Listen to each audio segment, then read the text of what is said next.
رفته بودم امتحان گرفتن گواهینامه موتور. افسر گفت اونایی که با موتور خودشون اومدن برن یه طرف تا زودی براشون امضا کنم و قبولشن و برن.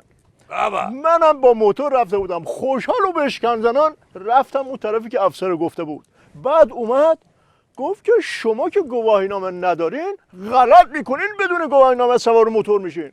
هممون که اونجا با موتور خودمون اومدیم اون رد کرد، موتورامون هم گرفت. نه که همه دنیا میدونن که نظام خلاف کنه، لازم نکنه تو جار بزنی. اتهام شدی حاجی روحانی، یکم به فکر آبرو نظام باش. حاجی روحانی هم پا شد رفت نیویورک که مثلا صحبت کنه آبرو بخره، بیشتر آبروریزی شد. تو چه موجی استراتژیکی هستیه اینجا؟ من از تو برسال بحث بعدی. آی دکتر خوب شد اسم روحانی آوردین، یادم اومد، چون که همه دنیا میگن نظام الهی ما ضد صلح و دوستی منطقه رو به آشوب میکشه و موشک پرونی این ور اونور میکنه و مردم خودش سرکوب میکنه و خلاصه آدم نیست و آدم باشه هم نیست. اگه اینطوری است پس این طرحی که حاجی روحانی داره ورداشه با خودش برده سازمان ملل چیه؟ اون طرح هوشو میگی دیگه، نه هوش؟ آی دکتر منو گیج نکنین، فکر کنم هوپ بود، شاید هم هاپ هاپ هاپ دیگه هاپ اینجوریه. حالا چه فرقی میکنه هاپ یا هاپ یا هاپ هاپ؟ خب میخواستم ازتون خواهش کنم به دلیل اهمیت حیاتی که این طرح داره یه مقدار راجبش توضیح بدید. هر وقت یه بشنگی یه افهی بیاد که خودش هم نفهمه چی داره میگه بهش میگم بامدیریت جعفری. مرحوم ابوی همیشه میفرمودن بزن بهادر، عرض میکردم بله، میفرمودن مشنگه اومد تو رستوران کلاس بالا افه بیاد، بعد گفت منو رو برا بیاری. منو آوردن، یه نگاهی کرد گفت برای من یه رستو ران شاهین بیارید با یه پرس بامدیریت جعفری. گفتن این دیگه چیه؟ گفت شما غذایی که تو منوی خودتون هم هست خبر ندارین؟ که دستش گرفته نگاه کردم دیدن ته منو رو داره میخونه که نوشته رستوران شاهین با مدیریت جعفری.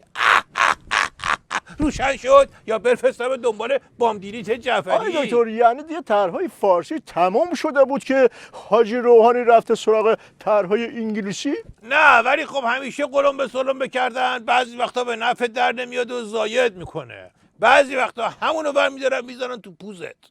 مرحوم ابوی همیشه میفرمودن بزن بهادر، عرض میکردم بله، میفرمودن که مشنگه به باباش گفت اساءه ادب نشه ولی میخوام ماشین تو بردارم برم باهاش یه خورده بگردم. بابای گفت تو همینی رو که گفتی رو کاغذ بدون غلط بنویس، برو هر غلطی میخوای بکن. مشنگه دید سخته، رفت گرفت خوابید.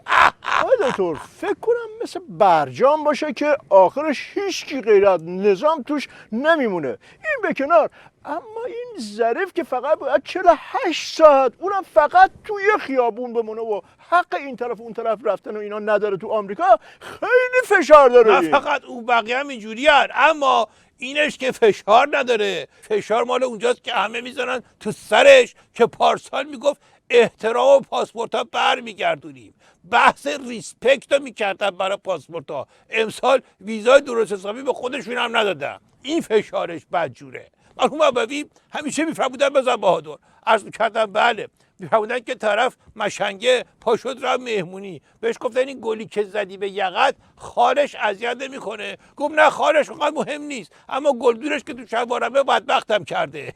دکتر ویزا به این شکلی که دادن مایه خفت و خاری برای نظامه نمیدادن خیلی بهتره. آره. تا بدن.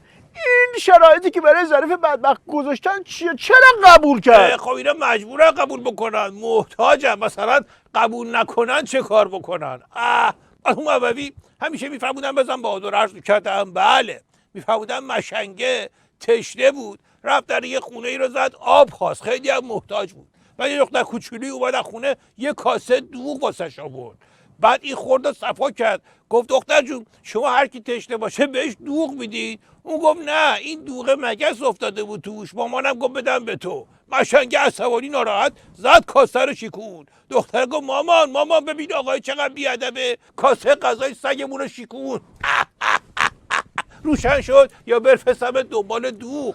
آیه دکتر از این بگذاریم. اولش که حوثی‌ها گفتن موشک و ما زدیم ما خوشحال شدیم. آره گفتیم بالاخره بین این همه که زدن تو سر نظام یکی هم پیدا شد دفاع کرد. آره. هنوز خنده تو دلمون آب نشده بود که اونا هم زدن زیرشو وضع بدتر شده. آره دیگه، نباید رو کلمه اول که میشنوی ذوق مرگ بشی، ممکنه بعدیش بزنه کل و کارو ضایع بکنه. مرحوم ابوی همیشه میفرمودن بزن بهادر، عرض می‌کردم بله، میفرمودن که مشنگه بالا سر بابا بزرگش که داشت میمرد وایساده بود، یهو پدر بزرگی گفت 100 میلیون، اینو گفت و تموم کرد. مشنگه سری پرید ماساژ قلبی و اینا طرفو برگردون زنده کرد. پرسید بابا بزرگ 100 میلیون که گفتی کجاست؟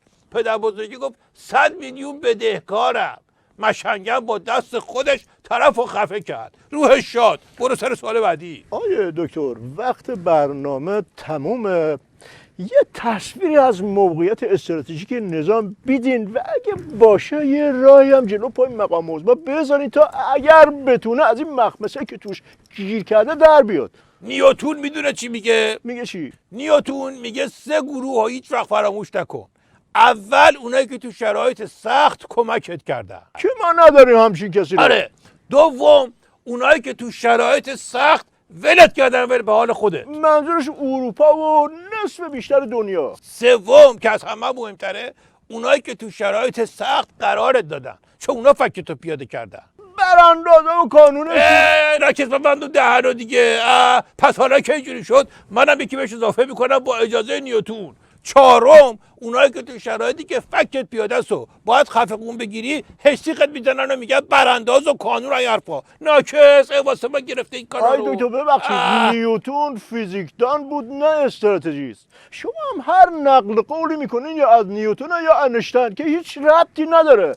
وانگهی شما الان هیچ رای جلو پای مقام عظما نذاشتید. ربطش با خودمه. من اگه رای داشتم جلو پای خودم میذاشتم که دست این مجری هیچی نفهم نیافتم اینجوری به این روز بیفتم. آی دکتر تو حق نداری به من بگی هیچی نفهم و توهین کنی. به مقام عظما هر چی میخوای بگی بگو ولی حق نداری به من بگی.